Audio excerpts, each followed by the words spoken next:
दोस्तों नमस्कार। तुला राशि वाले मेरे मित्रों, आज के इस वीडियो को आप हमारे कहने से पूरा अवश्य देखना, क्योंकि आज के इस वीडियो में जो जानकारी आपको हम दे रहे हैं उस जानकारी को जानने के बाद आपके होश उड़ने वाले हैं। जी हाँ दोस्तों, आपके जीवन में बहुत बड़ी बड़ी समस्याएं आई।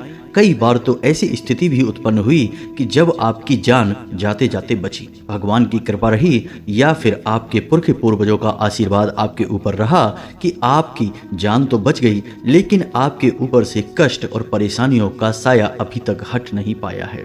आपके जीवन में लगातार तनाव की स्थिति बनी हुई है और यह स्थिति समाप्त होने का नाम नहीं ले रही है। अब ऐसे में आपके ऊपर जो कष्ट और परेशानियां हैं उसके कई अन्य कारण भी हो सकते हैं, लेकिन इसमें एक मुख्य और सबसे बड़ा कारण यह है कि आपके आसपास ही एक ऐसा इंसान घूम रहा है जो आपके पिछले कई जन्मों का शत्रु है। जी हाँ दोस्तों, ज्योतिष शास्त्र में आपको यह सुविधा प्राप्त हो जाती है कि आप अपने पिछले जन्म के रिश्तों के बारे में भी आसानी से पता लगा सकते हैं। ऐसा करने के लिए आपको अपनी कुंडली में केतु और गुरु की स्थिति को अच्छी तरह से देखना होगा और किस घर में केतु विराजमान है और उसका संबंध आपसे क्या है। इससे यह आसानी से पता लगाया जा सकता है कि पिछले जन्म में आपका शत्रु कौन था और वह इस जन्म में आपके किस रिश्ते के रूप में पैदा हुआ है और आपके कितने नज़दीक है। जी हाँ दोस्तों, लेकिन ज्योतिष की और कुंडली की इन बारीकियों को आप नहीं समझ पाएंगे, तो इसी सुविधा को और इसी दुविधा को दूर करने के लिए हम आपके लिए यह एक वीडियो लेकर आए हैं, जिसमें हम आपको स्पष्ट तौर पर बताएंगे कि वह कौन इंसान है जो पिछले जन्म का शत्रु है, आपको हमेशा हानि पहुंचाता है। अब ऐसे में होता यह है कि वह कोई और नहीं है, वह आपका अपना ही है और वह चाहे या ना चाहे, लेकिन कर्मों का बंधन कुछ इस प्रकार से बना हुआ है कि उसके हर एक कर्म का आपके ऊपर नकारात्मक प्रभाव पड़ेगा। जी हाँ दोस्तों, अब वह चाहे आपके किसी भी रिश्ते में हो, आपके लिए चाहे अच्छा करने की कोशिश ही क्यों ना करे, लेकिन आपके ऊपर उसका नकारात्मक प्रभाव होने के कारण आपके कष्ट कम होने के बजाय बढ़ते चले जाएंगे। तो ऐसे में आप कैसे बचेंगे कष्ट और परेशानियों में? तो ऐसे में आप यह कर सकते हैं कि उस इंसान को पहचान जाएं और उस इंसान से जितना हो सके उतना दूरी बना लें। अब आप उसे कैसे पहचानेंगे? क्योंकि आप कोई ज्योतिष आचार्य तो हैं नहीं जो अपनी कुंडली देखकर यह पता लगा लेंगे कि आपका कौन सा रिश्ता आपके पिछले जन्म का शत्रु है। तो ऐसे में आपको हम विशेष जानकारी देने जा रहे हैं, जिसके माध्यम से आप यह आसानी से पता लगा लेंगे। कुंडली के अध्ययन के आधार पर आप पता लगा सकते हैं, लेकिन सामान्य तौर पर भी यह बता पाना बहुत आसान है कि आपकी राशि में आपके पिछले जन्म के शत्रु अक्सर कौन से रिश्ते होते हैं। जब आप उस इंसान को पहचान जाएंगे तो उस इंसान से थोड़ा सा आपको सतर्क रहने की आवश्यकता रहेगी। दोस्तों, इस वीडियो को बनाने के पीछे हमारा मकसद केवल और केवल आपके ज्ञान को बढ़ाना है और आपको सर्वोत्तम और शुद्ध ज्ञान देना है। हम उन लोगों की तरह वीडियो नहीं बनाते कि शुरुआत तो ऐसी की कि आप लोगों के मन में उत्सुकता जागी, लेकिन अंत तक वीडियो देखने के बाद भी आपको कोई मुख्य ज्ञान हासिल नहीं हुआ, कोई बड़ा ज्ञान हासिल नहीं हुआ और आपको लगा कि आपका समय खराब हो गया। ऐसा इस वीडियो में आपके साथ नहीं होगा। हम आपको जो भी जानकारियां देंगे वे शुद्ध शास्त्रीय पद्धति पर ज्योतिषीय आकलन के आधार पर तैयार की गई होंगी और ठोस जानकारियां होंगी। आपको संतुष्टि अवश्य होगी कि आपको कुछ विशेष ज्ञान हासिल हुआ। तो वीडियो में बने रहिए हमारे साथ। वीडियो अंत तक धैर्य के साथ देखना है, पूरे मन से एकांत में ठंडे दिमाग के साथ देखना है।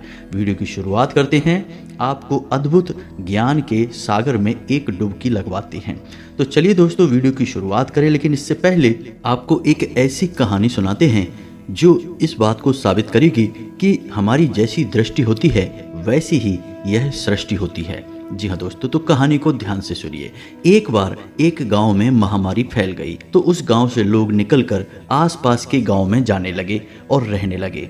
तो ऐसे में हुआ यह कि पड़ोस के ही एक गांव में उसी गांव से एक आदमी निकलकर आया। तो उस गांव के मुखिया से उसने पूछा कि इस गांव में लोग कैसे रहते हैं, क्योंकि हमारे गांव में बीमारी फैली है तो हम यहाँ रहने चाहते हैं। तो उस गांव के मुखिया ने कहा कि जिस गांव से तुम निकल कर आए हो उस गांव के लोग कैसे थे? तो वह आदमी बोला कि कुछ मत पूछो, उस गांव के लोग तो बहुत ही दुष्ट थे, बहुत ही बदमाश थे, परेशान ही करते रहते थे। गांव का मुखिया बोला तो फिर आप इस गांव में मत आइए। क्योंकि इस गांव के लोग उस गांव से दुगने ज़्यादा खराब हैं, आपको बहुत परेशान करेंगे, आप किसी और गांव में चले जाइए। इसी प्रकार अगले दिन उसी गांव से एक आदमी और निकल कर आया और उसने मुखिया से पूछा कि क्या मैं आपके इस गांव में रह सकता हूं? तो मुखिया ने उससे वही सवाल फिर से पूछा कि आप जिस गांव से निकल कर आए हैं उस गांव के लोग कैसे थे? तो उस आदमी ने जवाब दिया कि उस गांव के लोग तो बहुत ही सज्जन थे, बहुत ही प्रिय थे। जब भी उन लोगों के बारे में सोचता हूं तो मेरा दिल भर आता है।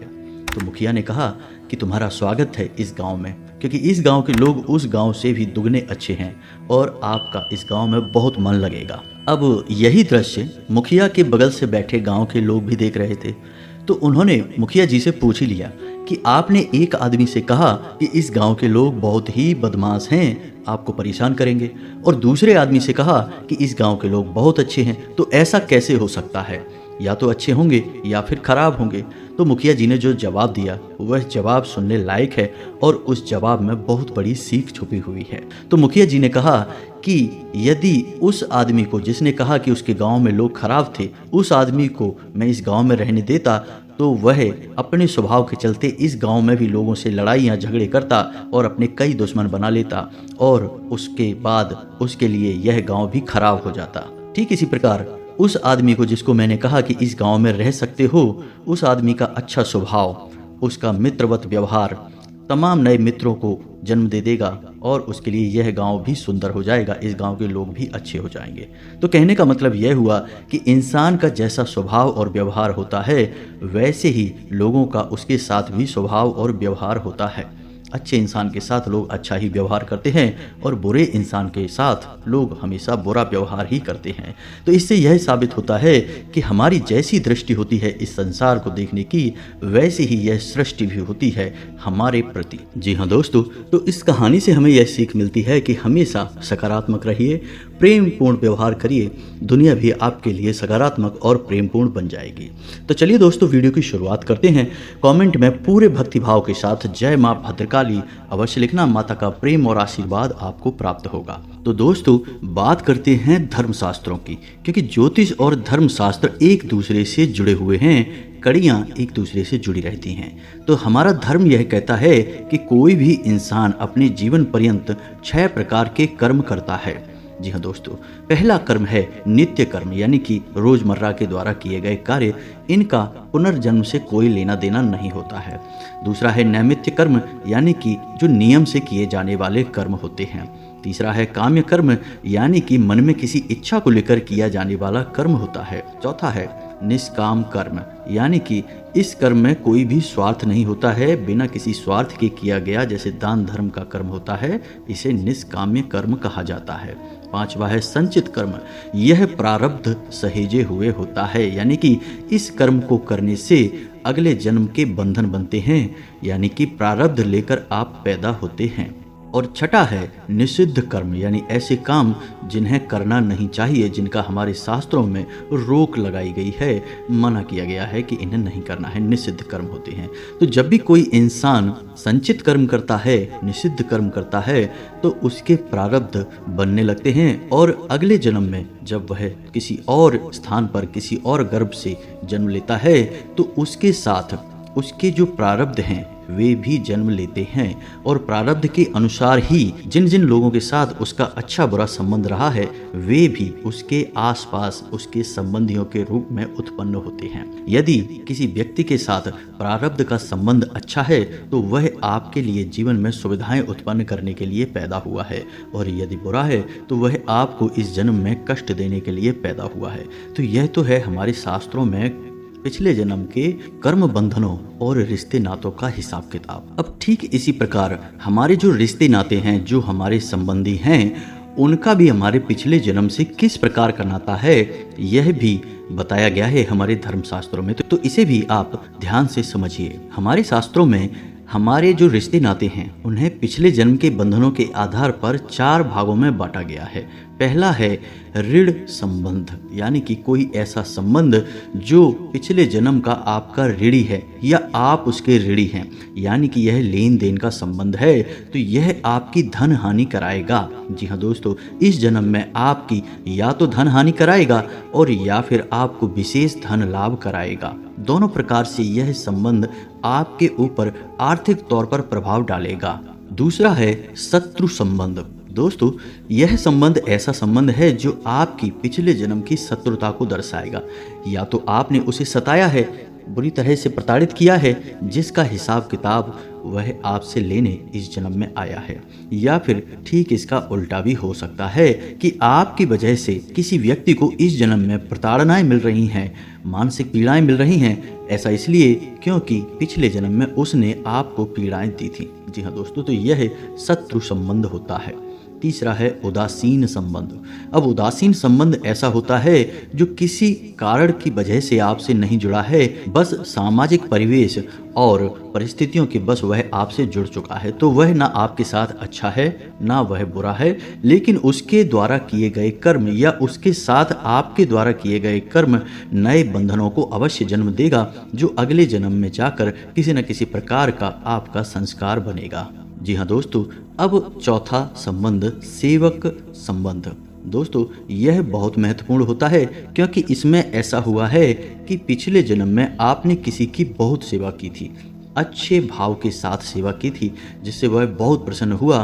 तो अब इस जन्म में वह आपका एक ऐसा रिश्ता बनकर आएगा जो आपकी बहुत सेवा करेगा और कभी भी आपको पीठ नहीं दिखाएगा। तो यह तो था हमारे शास्त्रों में बताया गया पिछले जन्म के रिश्ते नातों का बंधन, कि किस प्रकार से हम एक दूसरे से जुड़े हुए रहते हैं। लेकिन अब इस सब के बीच आप कैसे पहचानेंगे कि आपका शत्रु कौन है जो आपके पिछले जन्म से आपके साथ जुड़ा हुआ है?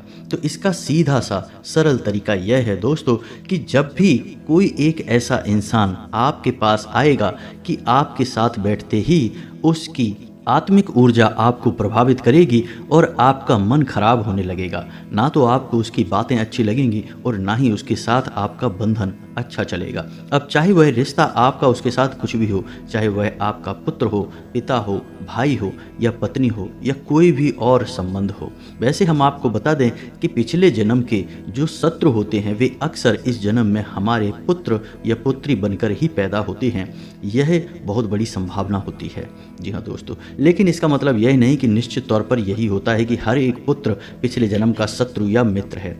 कुछ उदासीन पुत्र भी हो सकते हैं जिनका हमारा पिछले जन्मों से कोई लेना देना नहीं है। तो अब आपको अपने पिछले जन्म के शत्रु को अच्छी तरह से पहचानने के लिए हम 5 बड़ी बातें बताने जा रहे हैं, जिनको आप आजमाएंगे तो आपको तुरंत पता चल जाएगा कि कौन है जो आपके पिछले जन्म का शत्रु है।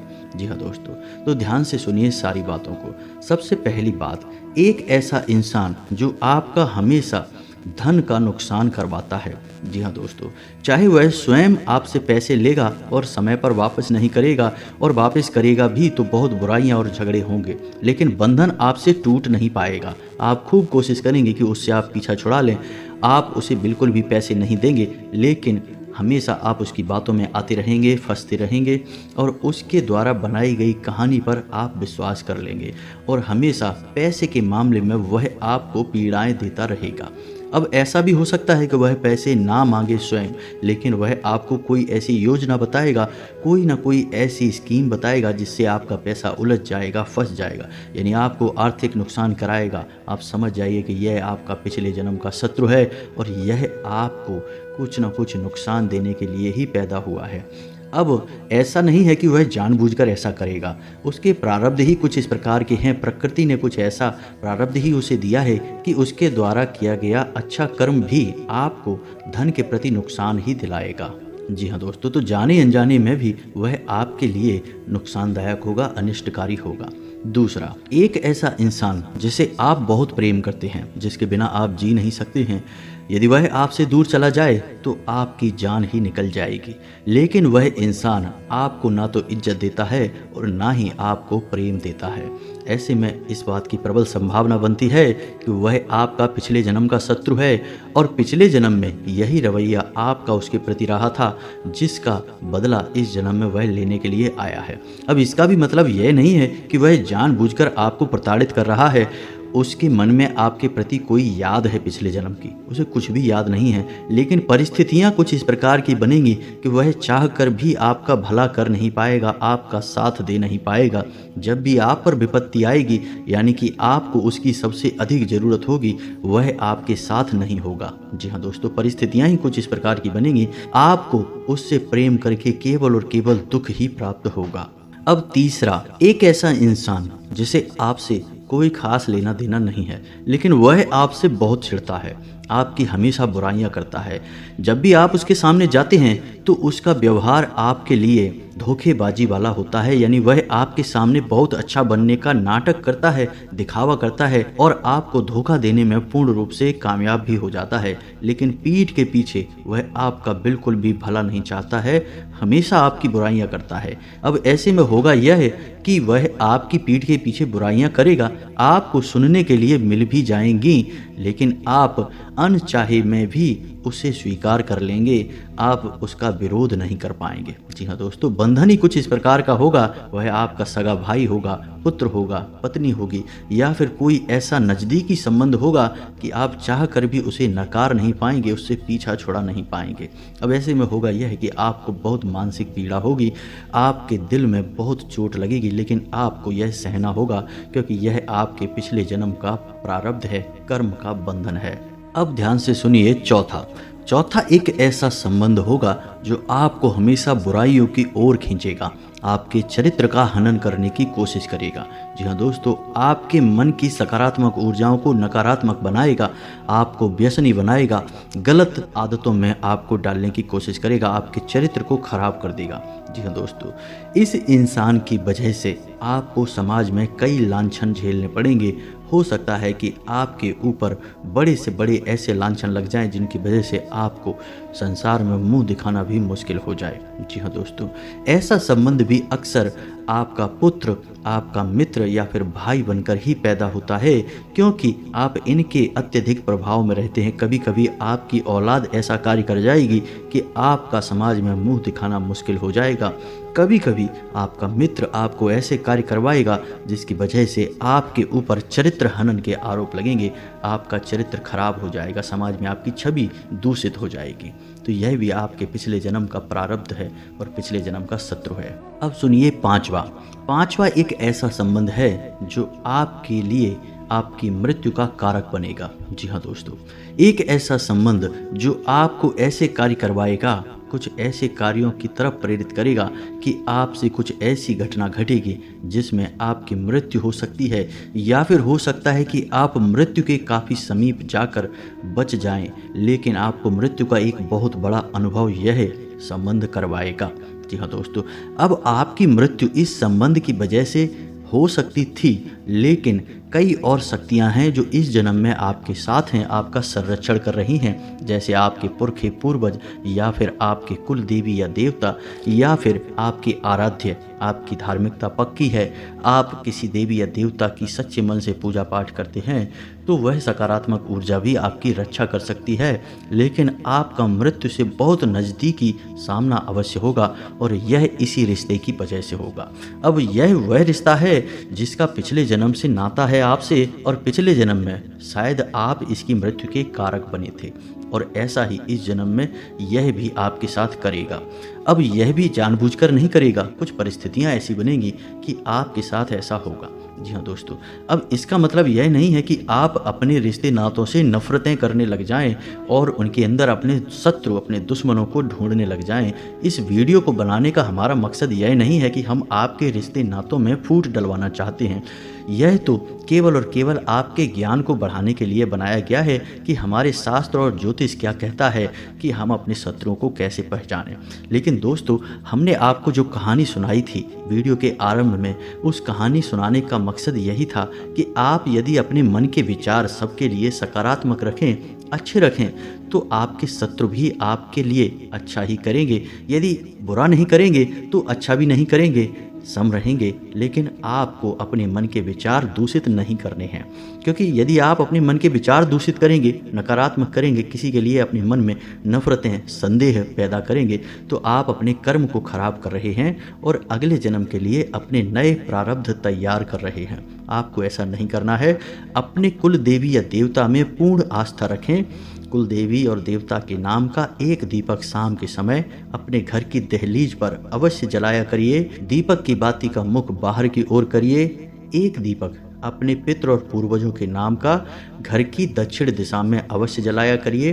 दोस्तों, आपकी राशि के जातकों की उन्नति केवल और केवल धार्मिकता की राह पर चलकर ही प्राप्त होगी। आप जितना ईश्वर में विश्वास करेंगे, आपका जीवन उतना ही सुंदर हो जाएगा। तो आप हमारी बात मानिए, ये 2 दीपक आप जलाना शुरू करिए। आप देखेंगे कि आपकी मानसिकता बदल जाएगी, आपका जीवन सुखमय हो जाएगा। जी हाँ दोस्तों, इस वीडियो के माध्यम से हमने आपको शास्त्रीय पद्धति और ज्योतिषीय आकलन के आधार पर क्या हमारे शास्त्र कह रहे हैं, यह बताने की कोशिश की है। हमने झूठ, फरेब और उल्टी सीधी मनगढ़ंत बातें करके आपको फंसाने के लिए कुछ भी उलझुल नहीं कहा है। हमारा मकसद केवल और केवल आपके जीवन में ज्ञान का प्रकाश फैलाना है। झूठ और फरेब से हमारा कोई नाता नहीं है। दोस्तों, उम्मीद है आपको हमारा प्रयास अच्छा लगा होगा। यदि आपके मन में कोई प्रश्न है तो आप कमेंट करके पूछें, हम आपके प्रश्नों की जवाब देने की पूरी कोशिश करेंगे। इसी के साथ साथ आज के इस वीडियो को विराम देते हैं। कमेंट में पूरे भक्ति भाव के साथ जय माँ भद्रकाली लिखना ना भूलें। माता का सीधा प्रेम और आशीर्वाद आपको प्राप्त होगा। मिलते हैं अगले ज्ञानवर्धक वीडियो में, तब तक के लिए धन्यवाद। जय माता की।